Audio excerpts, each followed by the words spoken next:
Can I sing to you? Yeah.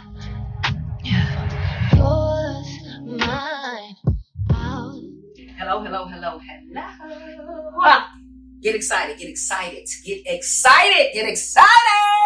Welcome to the Miss Hitch Show. We is at the Miss Hitch Show, y'all.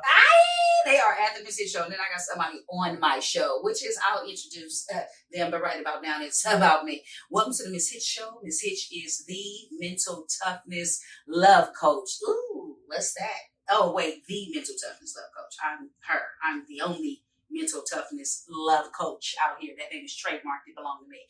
Okay, anywho, what is mental toughness love coach? Mental toughness love coach help you to resolve conflicts and not resolve relationships. Okay, now I'm going to introduce the guest that's going to be on my show today. Very, very strong show. You're going to get a lot of gems. It's going to be great. You're going to love it. Which the first guest I'm going to introduce is my daughter, JoJo, which she has her own podcast show called JoJo Show as well. Okay, and I have her here. No, excuse me. Hi, everybody. My name is JoJo, and I have a show too. Tune into the Jo Show every Wednesday. It's dropping April 28th. Yes, love y'all. This is my lovely mom. Oh, you just ran up with your show? Okay. Yeah. Jo Show? You just ran up with your show? Yeah. Jo Show. This finna be my show too. Okay, I just dropped you a G. Jo Show. Yeah, this. Not Yo Show. I said Jo Show. Okay. Yeah, that was nice. Anyways, yes. Today I'm here to bring some life into some flavor into this show because you know these old people. They don't even know what they're talking about. So I'm gonna come who's in. the old people next to you? Oh, this is my dad. This is my mama, and this is my dad. This is Rollo. That's what you want to call it? Yeah, this is Rollo. I've been knowing him my whole life. Oh, you did? Yeah. Oh, okay. Me too. But yeah, so we're about to make this a nice little family affair here. You know what I'm saying? So we got some nice jam-packed stuff to talk about for you guys today. I'm going to school them. They're going to try to act like they finna school me. And the act is real. That's how it's going to go. And that is, we're going to call this is Carlos. And we're glad to have him here. This is Jordan's father. And he is going to give us some gems as well because the first story in my book called Why Married Men Cheat, we got him here live and in person. Okay. You say pop. So now we're going to start off the show with giving a lesson. What's the lesson about? The lesson is going to be about trust because everybody in the world, and then I'm going to let you guys, once I, first of all, before I even give the lesson, let me give you the floor just as, being the age that you are, we're going to talk about trust in relationships because that seemed to be a big deal. So give me about the trust in relationships on how you youngsters out here are viewing how you see trust. It's a spectrum for sure. I think that there is no trust amongst anyone. Dating right now, as far as like my age bracket is, and like as far as trust. No, I'm getting there. Okay. Like people in their 20s. Like let's just keep it in their 20s because they're up there. But us in our 20s, trust is very conditional. It's very conditional, and there is no trust without stipulation anymore. With the rise of like social media and the internet and like all of these different technological advances that allow us to know more about each other than we actually should, it adds a whole nother layer of mistrust because it's like, back in the day, well, I wouldn't know about it, but back in the day, I feel like it was kind of like, I either trust you or I don't. You know what I'm saying? Like, we either got it or we don't. Now it's like, okay, well, I trust you as long as I have your location. I trust you as long as, you tapping in with me every time you make it to the store. Or I trust you as long as you text me right back. You know what I'm saying? Or like, I trust you as long as you pick up my phone calls all the time. And, it didn't used to be like that because they didn't have the internet. They didn't have this. Like, or I trust you, but I got to have the passwords to your social media. And then, so it turns into that. And that's not really trust. That's what I said. It's trust with stipulation. I don't think that people my age at least, they don't do the whole blind trust thing anymore. Okay, but you said the whole blind thing trust anymore. And let's talk about that, like you said, your age, by you being just 20 years old. And you saying the whole blind trust thing. Do you guys even really know what real trust is? Or are you just building your trust based on what the world is telling you how you should trust people? You asking me to speak as me or me to speak as the general population of my age? You in general. I can't do both because I'm not the general population. But I'm just saying, based on the friends that you've had around you, the people that you know, trust issues, trust level, what does that look like? I mean, I like to consider myself, I'm a really, really nice person. I'm very sweet. I grew up kind of sheltered a little bit. So, like, I am a trusting person by nature. I don't live my life thinking that people have it out for me or people are trying to get over on me or people are trying to betray me or people are trying to play me. I don't live my life like that. I'm a very open, vulnerable, trusting person as it is. So for me, as far as like friendships and new relationships with other people, men or not, it's kind of, I go in it giving it my all because that's all I know how to do. You know, I don't go in with stipulations like, oh, I don't trust him just because I don't trust men at all. Like, it's not that. Like, I'm innocent until proven guilty. That's kind of how I am. But I know a lot of people are not like that. A lot of people are really scarred by, like, the things that they've seen in their life or the things that they've experienced with other people, and it makes them not trust people off the rip. So, for them, I would say that I think that their trust is operating in just, I don't want this person to hurt me, so I'm going to just have a guard up. Or I don't trust. Like, that's what they be like. I don't trust, so I'm not going to tell you anything about me, or I'm not going to let you into parts of my life, or I'm not going to, be vulnerable or be open about the way that I feel about you because I don't trust you because I think you might hurt me. So people are trusting based on past issues, people, and situations. Yeah, for sure. People carry like their old baggage into new stuff, and then they put the distrust on the next person that didn't do anything to them. Now, do I think that that's valid? Sometimes, yes, that needs to happen because people are shitty sometimes. You know what I'm saying? Like, people don't always have good intentions. So I do think that there has to be a level of like pushback to newfound relationships, and you do kind of just have to play the field and kind of see. But at the same time, like, I'm the type of person where you come into my life, I'm going to automatically assume that people have good intentions. So the way that my trust looks probably doesn't look like the average, of course, 20-something year old. But I'm just saying, but being 22, 20 years old, might I say, you're coming still, which is good, from a very innocent angle. So the good news is you, like you said, you sort of sheltered a little bit, and you haven't been out here in these streets, getting ran up on and piling up on. So and I feel like that's another thing too, because been here the average person, you just got here. But even that though, like, and that's exactly, and when we get into in the middle later, you'll see why we have these little debates, because you just showed up. Exactly, but you can say I just showed up, but for you that's true, but for me, I've lived a whole life. Like, this is the only life I got. So the life that I have lived up to this point, those are my experiences. No, I'm saying it in a good way though. You can't cut me off. Okay, go ahead. I'm saying it in a good way. I know, but we got to get the thoughts out in the show. Okay, just go to ahead. make the episode. See, me, like, the thing about it is that, like, the life that I lived up to this point, like, those are all of my experiences. So for you to be older than me, you know how the game go. You know what things look like. You know how this stuff go. And I get that. But for me, being so young and having the experiences that I have, it's a lot. I guess you could call me naive, just because I haven't, like, at least if we could talk about trust as far as relationships go, I haven't really played the field like that. Okay. So I don't have those experiences where I just have being screwed over or being taken advantage of or being manipulated. Like, I don't have those experiences like that. Like, I think my experience was just different. I didn't have to deal with that like the average teenage girl goes through from the time that they're 16 to my age. You know what I'm saying? Well, thank God.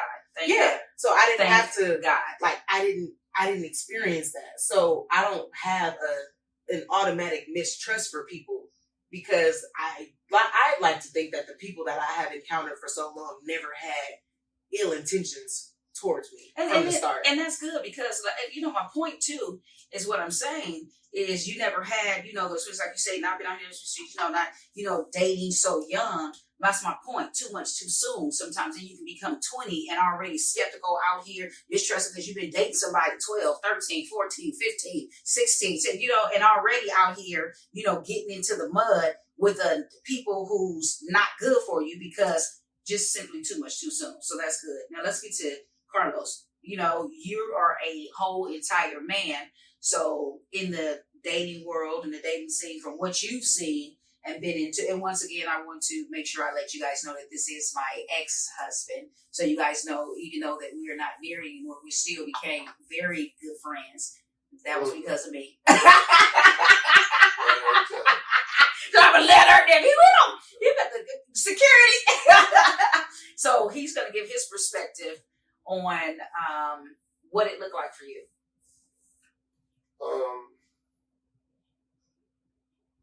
It looks a lot different than what Jordan explained. Mm-hmm. The trust level of dating at my age Mm-hmm. isn't there. It's not about trusting or do I trust him. It's more or less, how can I build with this guy? Like, how can I build? Mm-hmm. Like, trust is, that's so it's just you gonna do it or not. You gonna trust me or not. Mm-hmm. After that is settled, Mm-hmm. then you move on into other aspects of life. Mm-hmm. And then when you say you're gonna trust me or not, what is okay? Trust me or not? What does it look like? Trust me for what?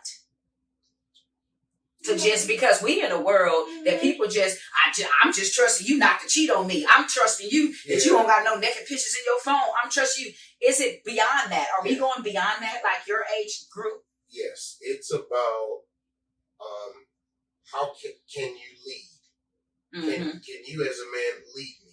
Can I trust that you won't let me just fall off? Okay.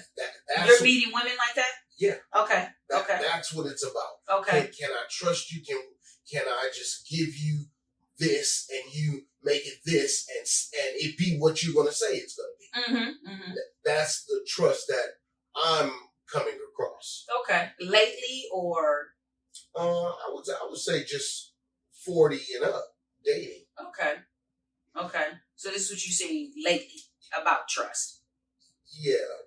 I feel like it turns into that after a little bit though, because my age group, it is all about that. Like, we don't have our lives together, and we're not. I feel like in your 20s, you're not dating to like build nothing yet. Mm-hmm. So as far as our trust is are you sleeping with somebody else? Yes or no? Are you talking to somebody else? Yes or no? You spending money on somebody else? Yes or no?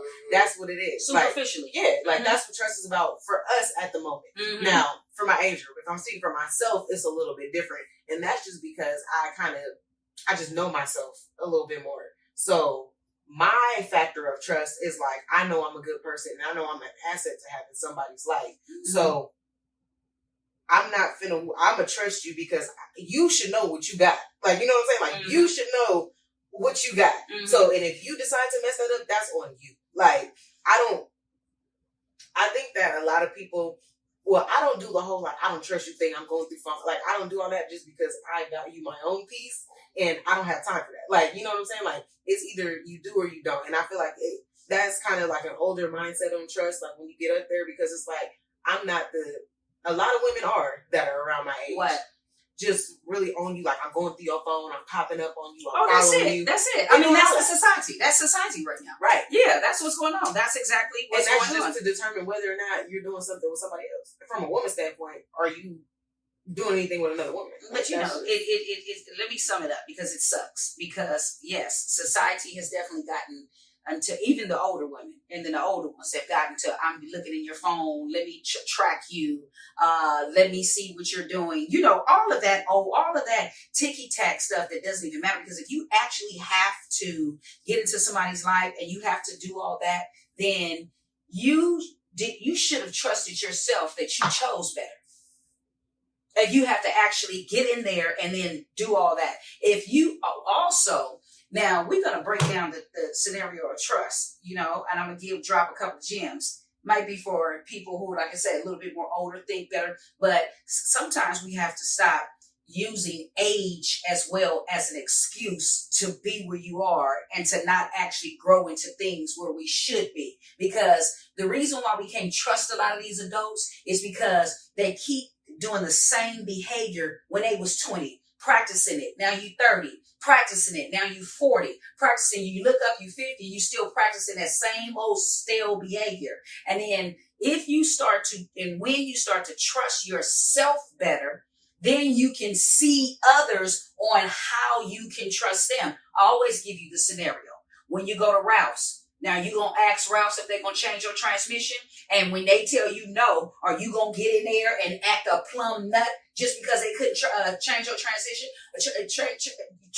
transmission? Are you going to go to Big Lots and ask them if somebody can do my install? And they tell you absolutely not. You in Big Lots acting a plumb pool in there. But they told you what you can trust them for.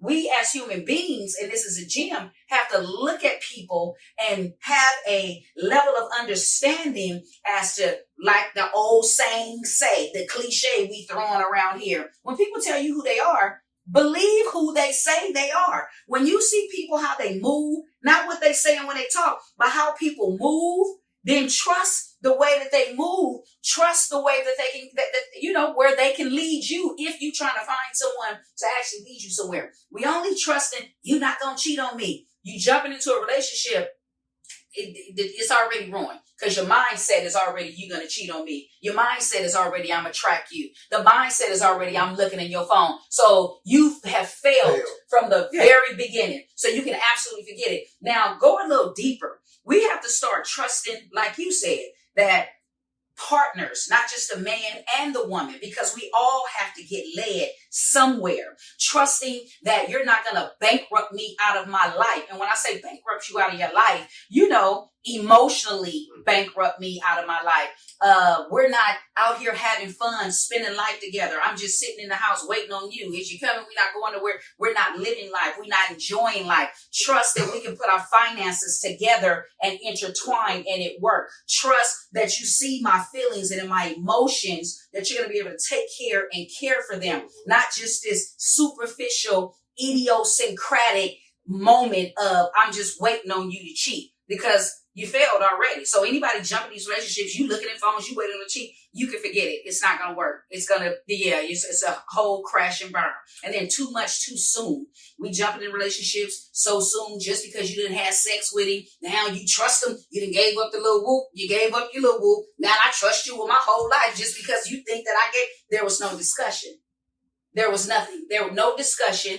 We didn't have no intentions. Now, just because that happened, now we think we supposed to just do certain things for one another when that doesn't even exist. We blindsiding ourselves once again out of trust. So, moral of the story, step back. Most people don't even trust themselves. And that's exactly what I was going to say and I was going to get at, because a lot of times the common denominator is, it's like, and I can only speak from a woman's perspective because, all that, like, I feel like trust issues just, it has to stem from insecurity. And that's exactly what I was talking about, because I don't think that any secure woman is going to be like, oh, well, I just met you. We just got together. Let me see if you're doing something else. No. And a lot of people are doing that. We know some. Exactly. Yeah. And that's why I said what I said earlier. Like, I'd like to think that I'm secure. Like, of course, everybody has things that they can work on, but as a whole unit, like, I know I'm secure in who I am. And that's why I don't have trust issues, because I know that I'm essentially the prize in the situation. Not saying that it's like that, but it's just like, when you say the prize in the situation, what does that mean? I mean, because let me just expound just for a second before you go. A lot of us as women out here, we are getting to these situations and jumping these relationships. Oh, I'm the prize. I'm the this. I'm the that. But you the prize. You this. You that. You're not even working on yourself. You haven't even built any self-value. You don't even know how to give yourself outside of sex. So when you say I'm the prize in this, what does that mean? Just because you're a woman and you think you can throw on some makeup or get your hair and you look cute? Expound on that. What you mean? I cook and I clean. Now, number one, that ain't what you do. Use a lie. Use a lie. Oh, no. We gonna outrun that with you. No, but I think when I say it, I'm just a really genuine person, and I feel like everybody that I've come across, like any of my friends or like anybody whose life I've been in, they have benefited from me being in their life in some type of way, in a in a big way. And I know what I have to offer. Like, I'm smart, I'm resourceful. Some might even call me Miss Make It Happen. Where you get all this from? Don't worry about it. Where you get all this from? Don't worry about it. Who your mama? When you find out, let me know. You asked your daddy to do a DNA test because I might not have been the one that had you. Boy, you probably had whoever you had on that Sunday. No, but I feel like it's just, like I said, I'm smart, I'm resourceful, I'm very attentive, I'm a problem solver. So I feel like and that's like a big one. That's a really, really big one. Because a lot of people, because the mental toughness love coach is your mama. So you said you right. Yeah, she alright. But no, it's for real though, because a lot of people, like, you come in your life and like everybody that's around me, anything that they got going on, they can come to me, and I guarantee probably 95% of the time I can fix it somehow, some way, or I can lead them in the direction to fix it. Yeah, you be calling me, talking about, oh, can you slap me? Okay.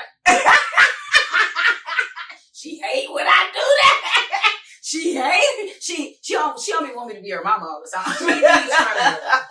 She's trying to flex for y'all right now. Like, ain't no flex. I be happy. The apples don't fall far from the tree, boo. Regardless of what I got to do, people on the outside, people on the outside of me and my family, like, they know that they can come to me and I can fix things. And I feel like even in relationships, if we just want to go there, a lot of men have women. And I hate this question so much. I hate this question. And every man that asks this question, it makes me want to punch them in the face. Can I still be your friend? No. Okay. What do you bring to the table? I hate it when men ask that.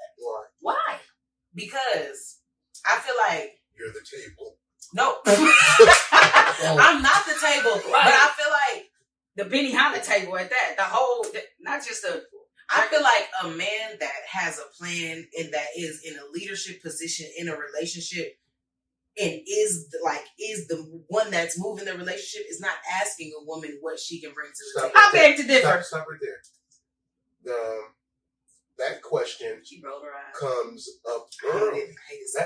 That question comes up early in our talking, in our meeting each other. What you bring to the table. I'm not that man yet for you.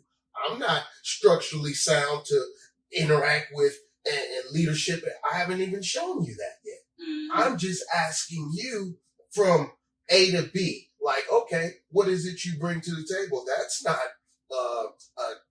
break the straw in the back question. Mm-hmm. It's not, but I feel like that is not a question that should be asked. That is an idea that should be observed.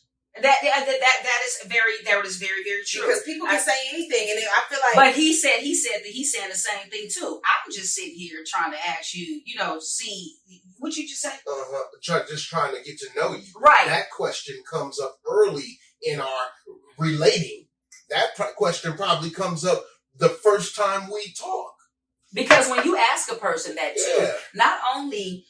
Like you say, you're right. It does come from observance. That's very, very true. However, when you hear a person and what they say, and then you can match it to how they move, now you have some information that you can sort of move it, and you can hear how people talk, how they explain it, how they feel about themselves on what it's not always just what you bring to the table. Oh, you can do this, you can do that. You ask those questions when you want to match the action with what you said and hear how people answered the question. What do you think about that? I think that now, in a perfect world, that sounds amazing. I miss Hitch. This is not the perfect world. And a lot of times I've seen on the media, and I've heard of stories about it. The media. Men will ask that question. And, well, let me take that back. In a perfect world, that's true. That's very true. But a lot of times people are asking that question so they can see what they can get out of the situation. Or they want to feel as if, okay, if she brings this to the table. And I bring this to the table, then maybe me and her can, let's take it on a second date. Mm-hmm. Maybe we can talk about networking, and maybe I can help her, and maybe she can help me. people say. That's why I just know. said match it with the actions, and that's good. But how to many hear- times do people really revel on actions? They do not. People love to hear what they want to hear, and they go by what people say. So the average person is not taking that. And then trying to meet with the action. and there you go. Then let me drop this gem, and you're absolutely right. And that's what what I'm people. getting at. Like, that's what it's a people pointless need question. to stop. It's not a pointless question because you have to ask the questions in order to see the action. If you can ask the question, and if a man asking you that, then he might want to do something with you. Not want just because you already know it's a bunch of young people running around here just want the bag and not really relational and don't really want relationship and just trying to see a man like, what do you bring to the table? Because a lot of them gonna say, like you said, oh, I cook, I clean. No, hold on. So if you were to ask a woman that question, what answer are you even looking for? I'm not looking for an answer. But what would your ideal answer be to be like, okay, but the preconceived answers. So, but when you're asking that Okay. question, you're looking for an answer. Like you already. But you're not But you're just preconceived. You're listening You're to open. find something different. No, you're open to see what people say. You have to allow. I just want to hear This what would be you an have to RV. say. Like what you have to say. Like what do you bring to the table? You can say, I cook, I clean. We might have laughing jokes about that. Mm-hmm. You know, we'll have a laughing. Like we just laughed you off the couch. Like we'll have a laughing joke about that. Okay, well, what else is it? Okay, well, I'm very dedicated to Fried chicken. Advancing my studies. I'm in college now. I'm doing such and such studies. Okay, well, But that's not what I bring to the table for you. That's who I am.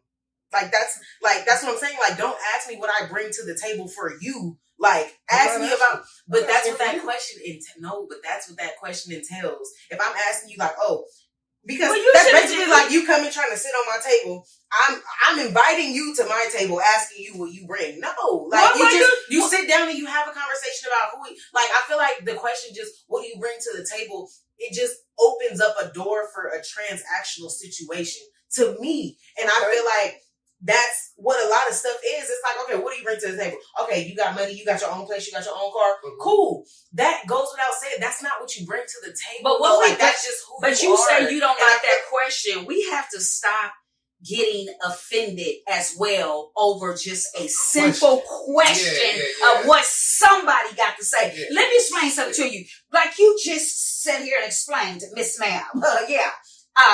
You confident in yourself. You working with, you wiggling, waggling, and you rolling out here. If you waggling, rolling, when somebody comes to your table, you ask them what table, and then that's fine. Then you control the conversation. We don't get upset and mad over any question that somebody, because we don't know people's motives. He could just say what you bring to the table, and you could be sitting in front of the person who owned Big Lots, all of them. I'm just saying. But and we like, well, what you bring to the table? Because I'm looking for this, and this.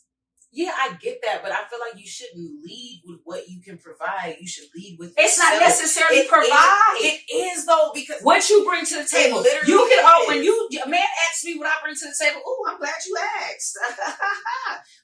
And then you go to him what is it that you're looking for to put on the table? Ain't no plates out here. You got to learn how to lead a conversation and not get offended by somebody just because they asked a question. If a man asked me that, I would know how to handle the situation. But we're talking. It don't sound like as a whole. It does. Y'all didn't ask me personally what I'm saying. I'm talking about what the question means to me and how I view it past the situation. You act like if a man is sitting in front of me, he asks me, I'm not gonna go, why? I'm not finna do all that. I'm finna keep going with the conversation. But in your head, you offended. I'm not offended. I just feel like it's a very. Didn't you just say you was offended? No, I said I didn't like it. She just said, yeah, I hate that. No, I said, look at her. She's a hater on questions. I never said I was offended. Never hate I said I don't like it. And like I said, the reason I don't like it is because y'all know, let's not act like we don't live in reality. There is a negative connotation and stipulation that is attached to that question in our society. Not to me. Now.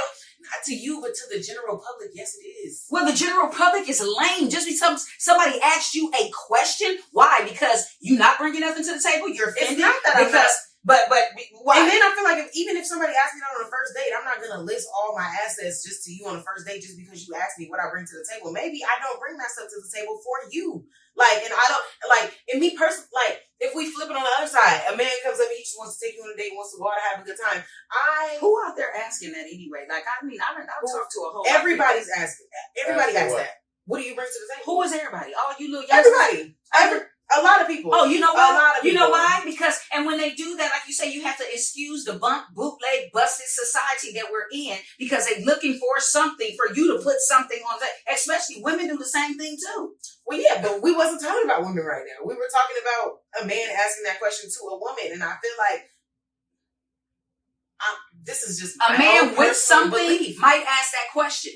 A dude that don't have anything. A man with something is not expecting a woman to bring anything to his table that's already full. But we're not necessarily. Of course, additions. Of course, we're not talking about necessarily money or it's not about money. Of course, a woman adds value to a relationship or a situation. Yes, we know that. He might need your 700 credit score to go buy this hotel.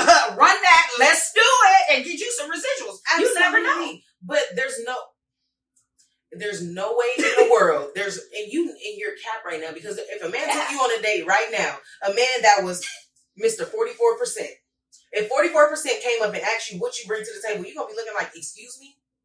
You're gonna be like, what? Because look at the situation. I'm the Department of Customer Service, though. I know how to handle. It's not. We're not talking about handling the question. We're talking about what the question entails. But life entails. Forget what the question entails. Life is about handling life, people, and being able to still navigate. You know me. A dude can ask me any question. It wasn't about navigation. But it has to be instead of just a question. That's so superficially watered down just because you asked me a question. You know how many dumb questions I get asked other than what you bring it to the table? When I open my mouth, they don't even really ask me what you bring to the table. The other questions they ask is off the wall, and I'd be like, wait, what? Okay. Anywho, we moving along from what you bring in. No, we not, because I feel like you completely missing the point on purpose. Because you know exactly what I'm getting at. You know exactly what I'm talking about. And you're saying like, oh, you shouldn't be offended. Just answer to just move gracefully. We get that. Of course, nobody's going to cause a scene at a dinner table because somebody asked. It sure sound like you just caused one. About to cause I'm on a show making my point. Why you? I'm on a show making my point. Okay, of course, in real life, I wouldn't do that. But I'm just saying, like, if on a first date, somebody shouldn't be asking you what you bring to the table. Somebody should be asking, they should just be trying to get to know you and not just trying to figure out what you bring to them. Are people asking this on the front date? Yeah. Didn't he just say that's one of the first things we ask when we meet? He just said that. Are you understanding my point a little bit? Okay, I ain't got that. Exactly. That's what I'm talking about. So that's because I'm already fun, and if I'm going out to go eat with somebody, I don't really go on dates. If I meet you to sort of eat, then I'm the fun, and I'm running that anyway. You don't even have, you're not even about to think to ask me what I'm bringing. But we're not talking about you. We're talking about the general public that has those conversations and that asks those questions to each other. And that's what I'm saying. Asking that question to somebody in the beginning, I feel like asking a woman like, oh, what do you bring to the table is the same thing as a woman on the first date being like, oh, what you can do for me. I think it's a little serious for a first date. It starts off making it transactional, and that's what I'm saying. It's about what we can do for each other, and it's not about getting to know each other. And that's why I didn't know people was really asking that on a very first date. Yes. Okay. And that's what I mean by it starts the vibes off transactional, because now we're talking about what we can do for each other instead of just trying to get to know each other and who you are. And that's why I don't like the question, because it makes things transactional. Okay, well, if then you guys be transactional until things get serious, and then it's like, okay, well, we've been around each other a lot. Like, I see your life, I'm at your house. Okay, now it's like, okay, it's been 2 months. I've come to your house. We've been on a lot of dates. We've had a lot of fun. Now it's like, okay, you go to work. Now I see, you go to work. I see that, you leave me here, the house is dirty. Now I can clean it up. Or, I see we ran low on something while you were gone. I just went and got it. That stuff comes in. That's what I bring to the table, like being attentive. And that stuff comes and starts to show up as the relationship builds. That shouldn't be a question that's asked initially, because then it's, first of all, it sets a set of standards. And yes, they're your standards, but at the end of the day, everything is circumstantial. I can't tell somebody on the first day, like, oh yeah, like I'm an asset. I can fix credit. And then now, a month in, they're like, oh, we've been vibing. We've been screwing each other. Well, can you take a look at this? No, because that's not what this, you know what I'm saying? People start to expect more than But when you start to screw, like you said, and people, this is a screwful world. Yeah, screwful, if you will, world. People are just meeting people and just having sex with people. So now it's like, oh, okay, well, I screwed it. Now, that's most of the time I thought it was a secondary question, because they done already, got into bed with each other wherever they was, in the car or in the park. I don't know where y'all parked, didn't have, but yeah, you done already got at each other. So but that's what I mean by, that's why I don't like the question, because it automatically puts a transactional connotation on a situation. So you out there dating and somebody asking you what you gonna bring? I'm not out there dating at the moment. But I'm just saying. People are, and I see it, and it happens. Oh, so Carlos, they really out there? Y'all really out there dating like that and asking, what do you bring to the table first date? It's a difference. It's an age difference. It's an age difference. Like, I can see where she's coming from, because a lot of males and females of her age are with the social media, with what the perception is, and in that space, that question comes out a lot. So I can see her, because it's coming out in a negative. Yeah, like, don't ask me that. Just vibe and you'll see. Like, just vibe and you'll see. Like, if you like me and we're dating and we're out, you'll eventually start to see me open up more and give more of myself to you. But you cannot ask me on an initial meeting, the first, second, or third link, to run down my assets and what I can do for you. But who running down some assets in 20 when y'all asset list? First of all, I'm not asset list. No, but because you Miss Hitch's daughter, okay, so she don't give me credit for nothing. Oh, I give her. Oh, she hates when I do that. She don't give me credit for nothing. She don't like that. That mama stuck to, like, I'm still on her every day. I'm still on her. Can I get it? Like, I don't get. Apparently, I'm not a good person on my own, and everything that I got, everything that I can do for anybody else. You taking it too far. Now you already know you on your own, and you got your own, But like I said, and I'm just telling all mothers too, you got to consistently assist your child as well. And that's exactly what I do. But yes, you are definitely a good person. Yes. Thank you. I've never not said that. That's absolute. If I need your card, you give me, But when I be need stuff, you be a little tricky sometimes. But because you be asking me on Thursday, and I told you I get paid on Fridays.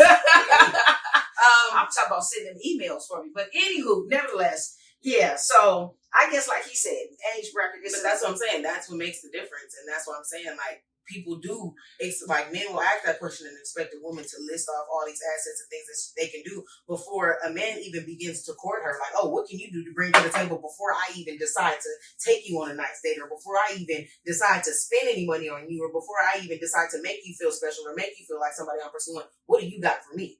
That's what it looks like for us. And that's why I'm not with that. I'm not with that question, because relationships should not be transactional from the get-go. Of course, as you get older, it becomes a partnership, and partnerships are partnerships, but they're not transactional. Even though transactions happen, it's to better the unit. But it's just so unfortunately that we are in a whole entire transactional world. Life has changed. Life has progressed, what social media said. And a lot of that's why the Mental Toughness Love Coach is here, because a lot of that is our fault individually, because we supposed to just look at the internet and, get into it and it's good. But in low life media, get into it and it's good.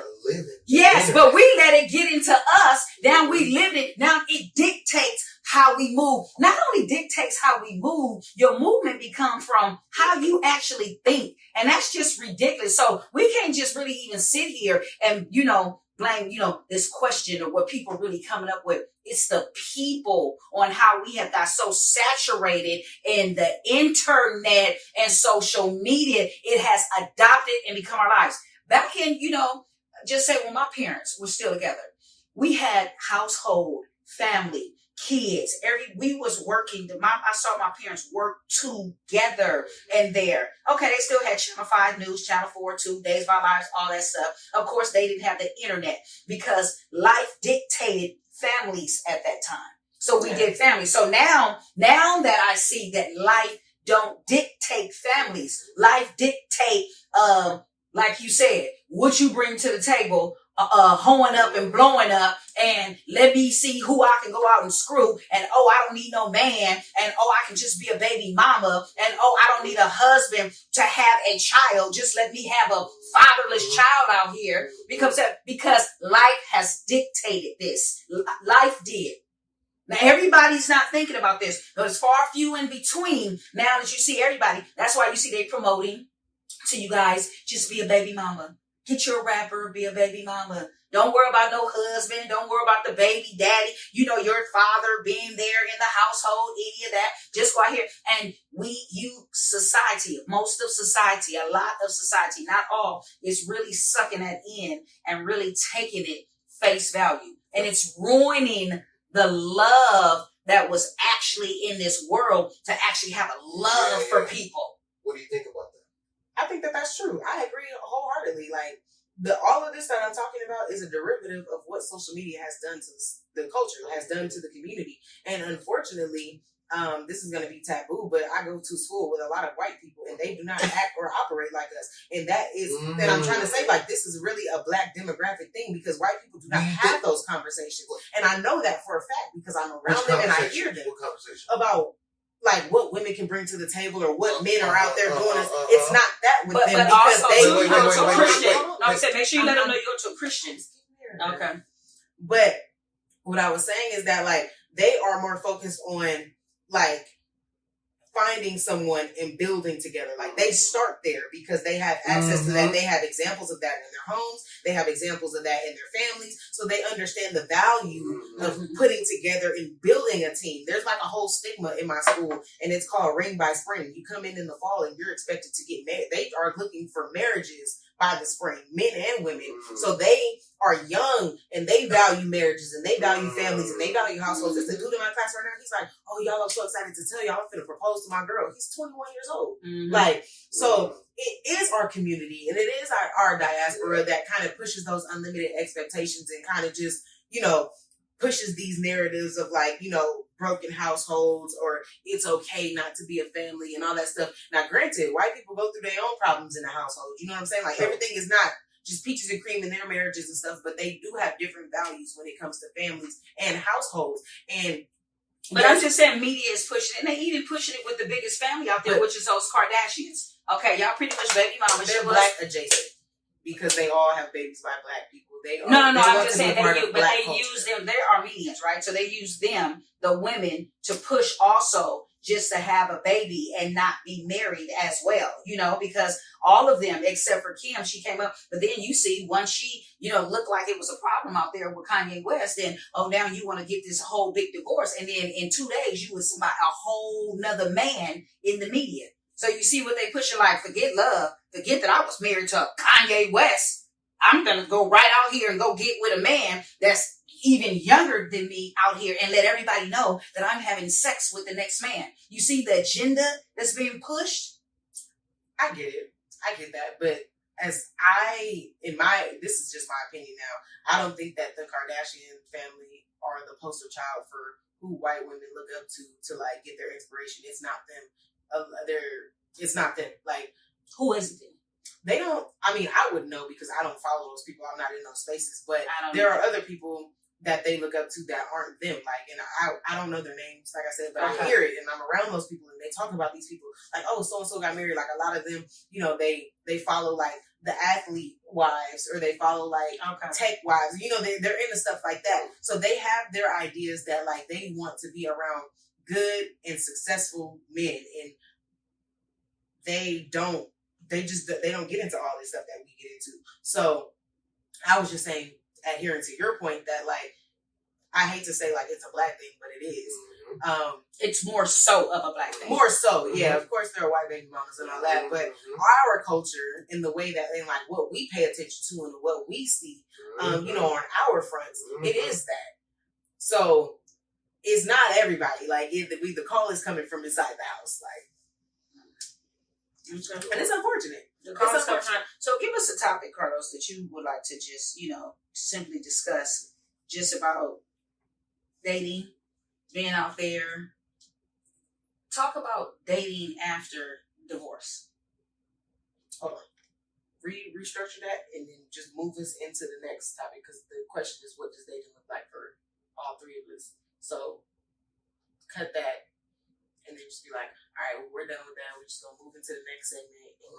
Okay, we're done with that in the middle. We're going to move on to the next segment. Next segment.